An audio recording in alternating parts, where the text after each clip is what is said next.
So just like that, the New Zealand men's rugby team's hope of a gold medal at Paris are over. Look, I guess it was hard. I mean, while yes, I mean rugby, of course, being New Zealand's national sport, and we'd always back ourselves as a rugby.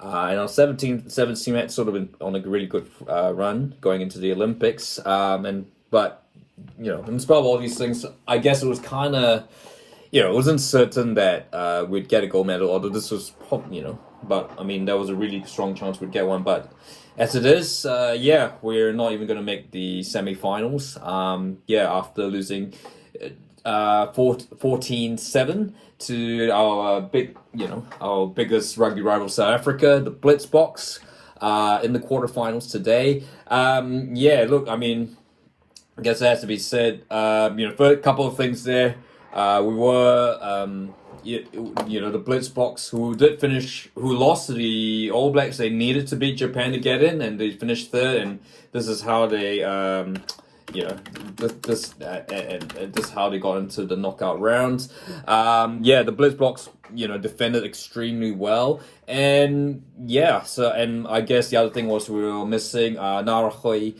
Magavi Black, who has been really outstanding. I'm not entirely, not exactly sure the nature of the, his absence, injury, and all that, but certainly very badly missed. We had Joe Weber in, and which it just felt like the All Black Sevens men did not have the same bite in front of in the red zone, and South Africa were able to defend easily, and New Zealand just have to, the men's will play on the final day of men's sevens action, but certainly will not be playing for medals, which I guess that was the minimum. This could have been, by the way, this game was so good, it should have been a semi-final, but I guess for the response has kind of been a bit muted, and I guess the question is that rugby sevens on the Olympic stage.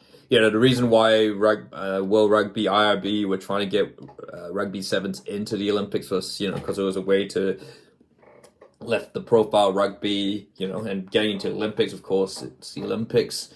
They had wanted to get it in, and for the first edition in Rio, there were a couple of All Blacks. Sonny Bill Williams was one. We've had the likes of Caleb Clark. I think sort of step away from 15s to play to play sevens. But certainly. I guess that has kind of dissipated, that slowly, and in the build up to 2024, it's not even a thought. It's not even figured on any of the, of the All Blacks. And I guess just looking at the piece, staff journalist Philip Roller, who's a really good writer. He wrote a piece back in January, 7th January 2024 for Stuff. And look, I know some of you might have views and stuff, but let's do check it out. I guess it is kind of, I guess it sort of explains why there aren't any, of the big All Blacks, the big names from the 15s from Super Rugby, you're thinking like your Adi Savias, your Damien McKenzie, Bolden Barrett, why they're not, why unlike Antoine Dupont or Michael Hooper, why they haven't shown any interest, they never showed any interest in chasing Olympic gold, even though winning gold for New Zealand's awesome. A couple of the reasons there, I think it's money as well, and you can see a lot of the like Richie Moanga, Adi Severe, Sam Kane, they all went on to, after the Rugby World Cup last year, they went on to pursue big money contracts in Japan, Europe, that sort of thing. It is certainly, it's a financial issue, I guess, which is perhaps, I guess back in, I guess times are a bit different now with New Zealand economy and all that. The cost of living has gone up, and really there has to be players are thinking more of the financial element and all that compared to 2016. I don't know, but I mean, yes, money's always been an issue with New Zealand-based rugby players, but it seems to be become more apparent. I think the other thing, yeah, and yeah, I think one other thing, look at the coach, look at who's coaching the Hurricanes, and who was coaching the men's sevens, before, until a couple of years ago, Clark Laidlaw. He's certainly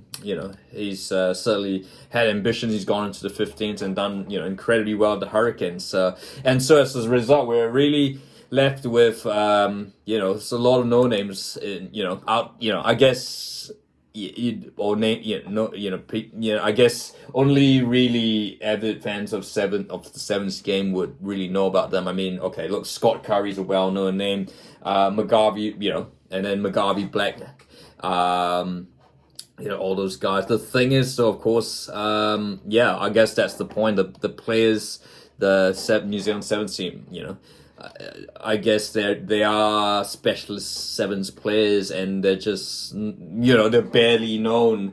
Doesn't help that New Zealand isn't on the sevens international circuit anymore, so there's not really any exposure to these guys.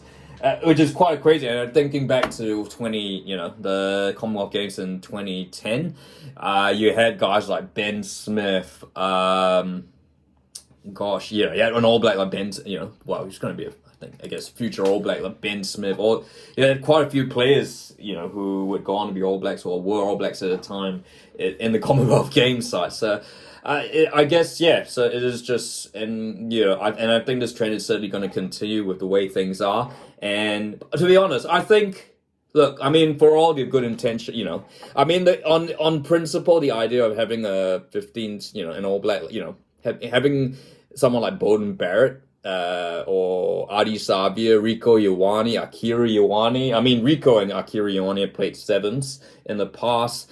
I think on paper it's great, but I think the fact is now that the sevens and 15s games are so different now. They are pretty much different sports, and I guess that leads to the other point. I mean, I think most 15s players who want to be All Blacks or they don't see, rugby just doesn't have that Olympic heritage, unlike other things like athletics and all that. And so there's not really that pull. It's like, oh yeah, it's a gold medal. But I think, does that supplant winning the Rugby World Cup? Does that supplant winning the Bledisloe Cup? Does that supplant winning Super Rugby and all those comps? No, I don't think so. So yeah, and I think, and unfortunately, a lot of these sevens players are, they have tried to play 15s, but ultimately just haven't quite. So they've gone and decided to focus on sevens. So it is, yeah, I think that's the scenario. Look, in the women, certainly for the men's game. I mean, in the women's game, I think it is. The women's game is still very young. I think you could say it's what the men's game was, at when the game turned professional. Women's game, on the other hand, look, I mean, there are clear specialists in there, but there's still a room for crossovers. Like, Portia wouldn't say we jump back between 15s and 7s, but, like you're thinking Niall Williams, she was a 7s specialist. But yeah, I think we will probably get to see a bit more. And I guess, yeah, and funny thing with the Olympics, I guess men's professional sport is a bit more developed. Women's professional sport is still in its infancy. So, your women's football, women's rugby, the Olympics is still a huge deal. So yeah, but yeah, certainly, I guess, the fact is, I think the sevens Olympics, I think it just shows it does matter to, it may not matter, it matters to everyone, New Zealand, but South Africa and all those countries, winning an Olympic gold, and it does show the intensity of the game. Even the intensity of the game, Ireland, New Zealand. Ireland have certainly, who used to be a joke at sevens, are now really emerging as contenders. You got Argentina, France, and of course, Fiji, Kenya, and all those guys, all those teams. This is their chance to really shine at rugby where they can't necessarily at 15s, just, simply. And the fact is, sevens is really cup noodle rugby, and it's, you can fit it into, 2 or 3 days. But yeah, I guess there has to be a bit of disclaimer as rugby sevens, I guess, should not be the, it is kind of like, It's like the sample that you try at the supermarket. It's not the full meal. I think if it was, then I think that's. I certainly think the traditional fans would ride if that. If there was going to be this absolute focus on the sevens in the Olympics, being the pinnacle, to the neglect of the 15s game. But yeah, look, what are your thoughts? What I guess what went right, what went wrong with the New Zealand All Blacks sevens team at in Paris this year, and I guess that we who are we missing, or are we just not the powerhouse that we might have been, a generation or two ago. But yeah, look, I'd like to hear your thoughts of you. And certainly money gonna be a factor in, in that we're not gonna see any All Blacks in, 15's All Blacks in, featuring for the sevens team, at sevens World Cups or even the Olympics, Commonwealth Games in the future. Look, if you like this video, feel free to like and don't forget to subscribe. I just thought I saw Philip Roller's Twitter, formerly Twitter post and this article, and I thought, this is there's no All Blacks games, well, All Blacks 15s games, but I thought this, it's the Olympics, it's kind of a bit timely, so, this was a bit impromptu, so would like to hear your thoughts, and as always, like, and do feel free to like and subscribe.